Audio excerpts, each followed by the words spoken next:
Yep. So I'm out here with Sadie. Get the camera going. Yep, she's calming down. So here, again, yep, just taking stress. Because when you look at her and talk about body language and stress coming off a dog, you'll see change over time, you know. And so she comes up out of a sit position, you know, her mind, you know, she's responding to being brought under influence this way with these interactions. And so she's going to have little responses of that. So you see dogs that are having a bigger response, they're going into higher level of challenge, right? So they're popping up a lot more, they're in higher conflict. So as they start to become more agreeable, they start to relax more. But it's important to keep the interactions this way. You know, it's just like the influence is active, right?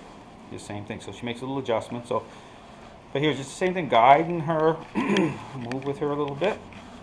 And then when I come around, I'm going to bring her along the side of your chair here. I'm going to do the stand to assist exercise, just to put some pressure on her. You'll be able to push on her a little bit, Joanne, here in a moment. And I'll give her a little bit of reward as I do that. I'll bring her along your side here.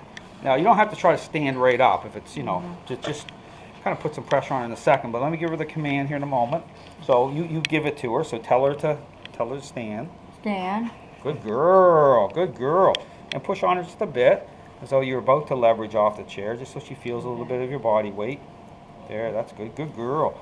Good girl. Good girl. Now tell her to sit here again. Sit. I'm gonna just Sit. Yep, there we go. Yep. Now tell her to down. Down. Excellent. We'll just leave her there for a moment, just to relax. So the whole idea what I do is kind of mixing it up here. So her, you know, going up in the positions from certain, depending on where she's at. You know, at times you may want to sit her first before you give that command for the stand, or from just a complete down position, because that's the whole thing with kind of power lifting up too. Like, Right. so if you're on the floor, which I'm going to continue to be practicing with her, getting her to, you know, start to leverage you up off the floor, you know, and make those adjustments as needed if you're in a tight area or something. So, but here you're going to give her the command again to come right up. So give her that command. Okay. Up. Stand. Stand. Good girl. Good girl. If you use a different word, if you use up or Yeah. stand, she'll associate both anyway. Okay. So it's whatever word you prefer to use, Joanne. Okay. So if you prefer to use up, that's the word. Okay. All right. If it stands, she'll respond the same way because she hears it enough. So it doesn't really matter. Right. If you can have both commands, this isn't going to cause confusion with her.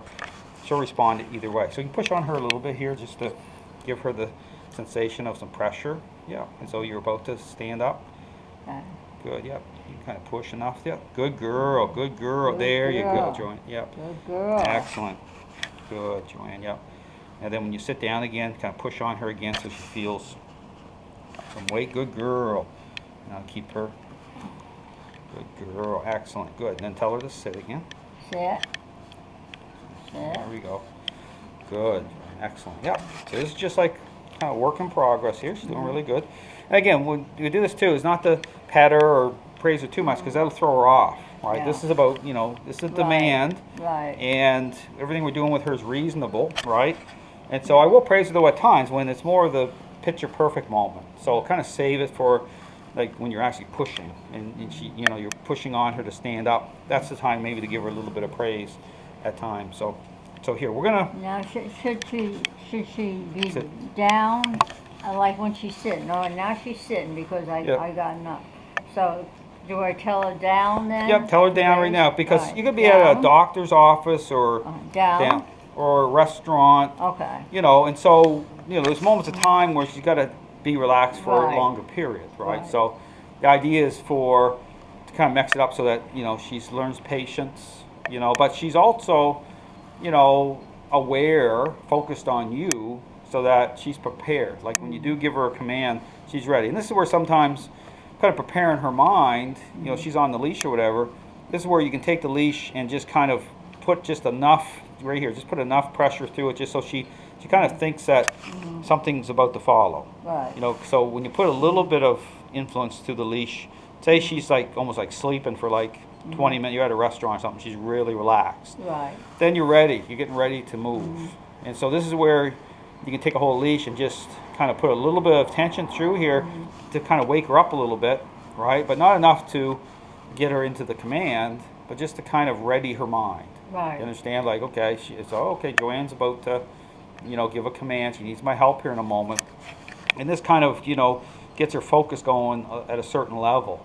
Because you may not be quite ready yet, but you just put your tip down, whatever, and you're almost ready to stand up.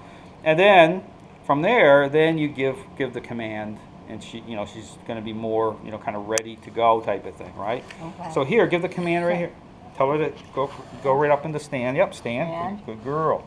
Okay, now if she's at my feet at a table, she's down. Yeah. Okay. We can do that too. So.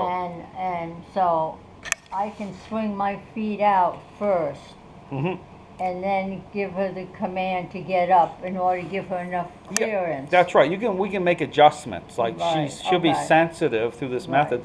She'll be sensitive to follow and be directed to the little adjustments to where. So for example, do this right now. So we bring her over to the front of you. Now where would you like her? Sit right here. Right here. Sit. Sit. Tell her sit. And then down. Yep. Tell her down. Down. Okay. Down. There we go. Yep. Okay. Because that's where she would be. That's where she would be. Now, is this where you would prefer her to be most times? Most times, this is where, because I go in first, so she would come in and be at my feet. Okay, just so you know, so if you go in a restaurant, depending on the layout, if it's more better for her to be under the table or out of the way somehow while you're eating, you can do that. Yeah. And then you can kind of, when you're ready to go, this is the whole thing, then from wherever she's at under the table, because you may want her not to be kind of in the way a little bit while you're eating for an hour or whatever it is. And then when you're ready to go, this is like preparing her mind, is you can get her to make the adjustment then. Right, to come up front. Or, depending on the restaurant, she could be there the whole time. Right. It just depends on your situation, Joanne, but all to say that no matter what it is, she'll adjust for you. Okay. Right, and then she'll do it. Yeah. So right here, this is a good example of this, is just bring her here, tell her to down, right? Now she's right here. She's got to relax. And then show me, like from here, how would you, we'll do the actual command here to get you to start to leverage up. So right from here, do you want her up from this position here? Tell her to do that. Up. Good girl. Good girl. And then, and then you can start to, just put your hand down and and take the leash here a little bit. I'm going to use my knee, just kind of keep her close to you. There we go.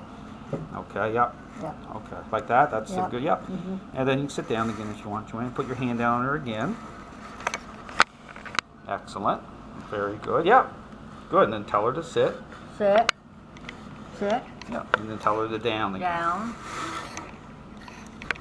The reason you said tables, I say benches. Oh, benches, The reason most of the restaurants I found out, I've been asking around, most of the good restaurants would prefer you with a service dog to be in a bench area.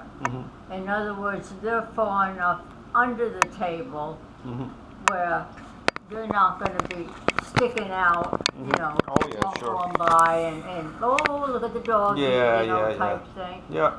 That's it. When they sit you at a 4-seated table, some part of them stick out. Okay. Well, I want to prepare you for the 1-star restaurants too, the bad restaurants. Just joking. We got bad I'm just teasing. So, but all to say, it does. It's like whatever your circumstances are, wherever you're at, is for Sadie to make the adjustment. So it's like, so the norm could be for you most times, generally maybe in the front, right? That's your preference. But all to say that if you get into a situation where you need her to go differently because of whatever is going on, then you know that when you're ready, you can just bring her to the front, and then at that moment have her help you up, like in this situation here, right? So it's all about just her responding to whatever the situation develops, that she's going to be relaxed and ready to respond. Right? Does that make sense? Yeah. So, but like I said, this could be the go-to, and this is what we'll practice, most often. But just like we did on the side of the chair, it's like she's ready. Like she, if you need lift or help, it's just like she make an adjustment. If unfortunately, and hopefully it doesn't happen very often, if you're on the floor and you need her to help, leverage you up, it's the same thing. She'll lay down beside you, then you can start to push on her, and then leverage up. And it's something we can practice at your house maybe, depending how difficult, like, but I'm doing it anyway, but for you to maybe get some pillows and be able to comfortably, like, kind of get yourself in the down position on the floor, and we can practice that. Right. But we'll do it very carefully, and Uh-huh. just be doing that too when she goes home with you during this phase. Okay, we'll Right. start to work on that a little bit, and so that no matter what the situation is, she's going to adjust for that situation and be able to move into a helper role.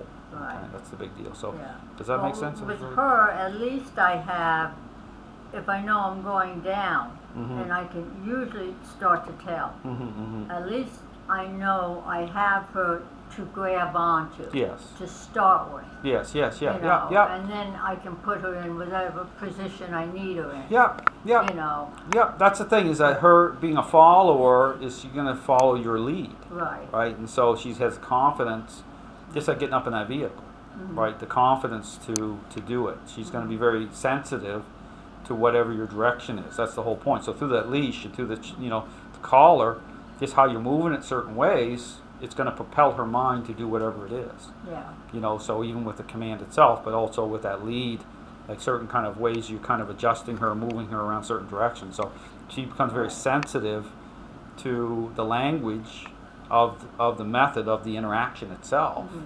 She's like, you're just moving your hand certain ways, and she's going to make that little adjustment because she's picking up. She's dialed in. She's focused. Right.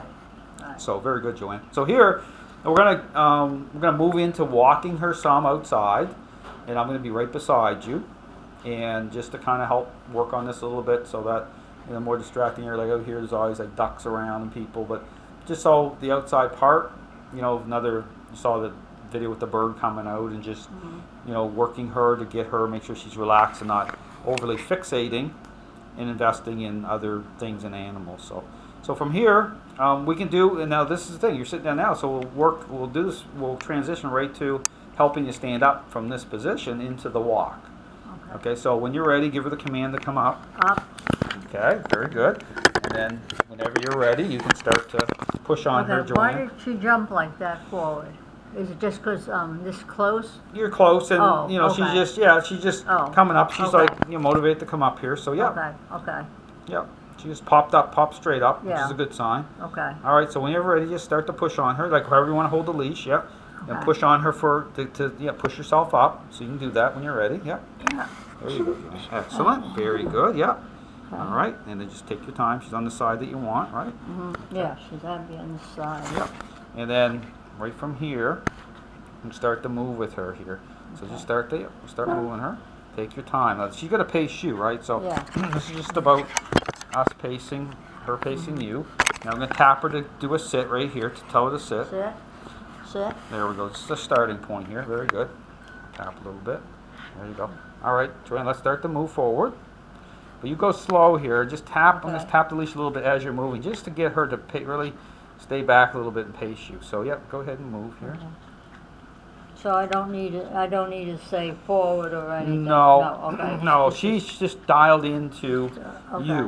Okay. So she, this is why I'm keeping her back here somewhat here, because I want to Yeah. line this up. So peripherally, right, she's can see your body movement, and we're also communicating through the leash and nudging her. So we're feeling like how her mind's kind of going out here a little bit. There we go, and just just walk forward slowly here. Take your time. Yep, just tap on a little bit. Okay, I'm gonna stop and put her in a sit again. Sit. There we go, yep. And just get her to sit, same thing, patient. Tap just a bit, there we go. So as we walk out here, this is kind of like a open window, so to speak, so we know there could be other things out here that she's interested in. Tap here a little bit, there we go. Okay. We're just tapping her a little bit when her head swivels, you know what I'm saying? We want to, and to slow her down too. So here we want her to stay back here a little bit. There you go, Joanne. She should be back here. Okay. Yep, for now. After her perceptions change to a really good level, her edging out takes on different meaning. Okay, but right now we need her to stay back more, because we need her to focus on us, on you. Right. See, and the tap is just set automatically because we came to a stop anyway. But let's go again. Yep, you're doing good. This is just developing kind of a really good, patience type of exercise with her. There you go. Doing good, Joanne. Yep. Want her to be really, really slow. I'll let you kind of go ahead and leave her a little bit. Just continue to tap the leash here a little bit. Tap her back a little bit more, Joanne. There you go. Now tap her into a sit. Sit. There we go. See, she sat. Yep. So that little leash tapping, okay, that's communication. All right, so we're ahead of the curve of her mind, so to speak. Okay. So, we're anticipating how her mind's kind of moving. So we tap like you're doing now, a little bit as you move, and just to help to edge her back. Okay. All right, that's the whole secret here is to be dialed in, right? To kind of steady her mind, so she's developing patience. So you can walk forward again, Joanne. Just tap a little bit as you move. Yep, and bring her forward. Yep, start to move. Yep, there you go, Joanne. Doing good. Slow down again and tap enough for her to sit again. Sit. There you go. Tap a little bit as you say it. There you go. See, default sit. So tap a little bit so she's not sniffing the tires. There you go. So the issue here is relaxation on focus on you, but not to be sniffing tires or anything like that. So if you ever see her, yep, just loosen up a little bit. Well, Make sure it's high up. in the middle so I can. You're good. It's up high in her neck. So it is kind of tight enough like it is now. Yeah. So she feels that you're in control. Okay. So the tightness factor with the collar isn't right here. So tap right now a little bit. Tap. Yeah. There you go. See that? Yeah. So we're giving her a little extra influence at the moment that she's investing. Right. But she's always tight enough so she senses that you're in control the entire time right now, because we have to kind of give her that level of of communication, of being feeling that from you, because we know that she's sensitive to that. So this will be a good moment here, because the garbage truck is going to go by in a minute, so it's going to present an opportunity, loud noise and all that. But when that happens, I'll be beside you. Just stay focused on maintaining control. You don't worry about what she's trying to, noises or whatever's going on. The messaging is you own everything. Right. There's a bird over on the other side. So tap the leash here again a little bit. There you go. Now move forward again, just a couple feet, and then we'll kind of reset her again. Okay, tap now to reset her. Sit. Keep tapping a little bit. There you go. So that little tapping is like communication. It's like applying the brakes, right? Okay. Telling her that you want her to sit. So that's the language itself. You can say sit like you're doing sit, but the tapping is very helpful because it helps to affirm the verbal language part, right? Because it's still action, influence is still needed a little bit, right? Yeah. She makes sense. After a while, you don't have to tap at all. She's just going to sit automatically she's just going to be so in tune to your mind. So this is